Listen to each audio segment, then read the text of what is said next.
সমস্যা হচ্ছে কাস্টমারের, যার লাগে মনে করেন মাসে 1 পিস, হে নিয়ে যাইতেছে 1 কার্টন 2 কার্টন করে তেল, তখন কেউ আমরা দিবেন নাকি মেজেস্টিক ধরামো। বড় বড় কোম্পানিরা কিন্তু এরকম একটা সুযোগ পাইতেছে। সয়াবিনের দামের অবস্থা কি কম, সয়াবিন আমাদের আসলে সমস্যা কিন্তু কোম্পানিদের না বা আমাদের দোকানদারের না, সমস্যা হচ্ছে কাস্টমার শুনছে যখন এই যুদ্ধ লাগছে ভাবছে কোনো তেল পাবে না, গাড়ির তেল পাইতেছে না দেখা সয়াবিন তেল পাবে না মনে করে এমন ভাবে বাজারে আসতেছে, যার লাগে মনে করেন মাসে 1 পিস, হে নিয়ে যাইতেছে 1 কার্টন 2 কার্টন করে তেল। আমরা দিচ্ছি না, না দিলে করে কি কয় ম্যাজিস্ট্রেট নিয়ে আসবো, আইনটা জরিমানা করাবো, তেল আছে তেল দিনা কেন, এগুলো সিলেসিলি করে আমাদের সাথে বুঝছেন। তারপরে বললাম যে কি মাল লাগবে তেলের সাথে, এটা বলেন।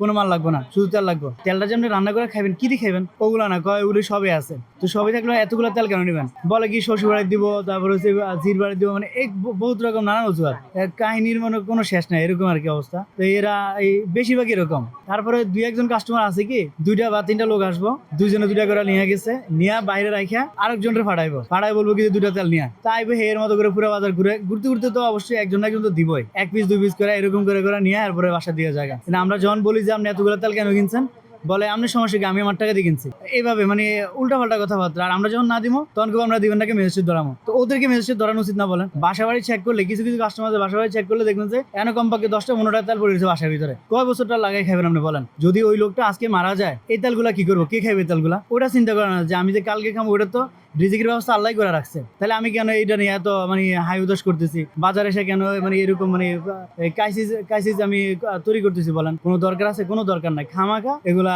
মানে কাস্টমারে এমন ভাবে দেখাইতেছে বা ওরা যে পরিস্থিতি করতেছে, এই কারণে তেল আমাদের শর্ট পড়তেছে। যদি আপনি তেল লাগে মাসে একটা, আপনি 1 পিস তেল নেন, 1 পিস তেল নেওয়ার মাসে শেষ হওয়ার পরে দেখবেন বাজারে এসে দেখবেন তেল ভরা।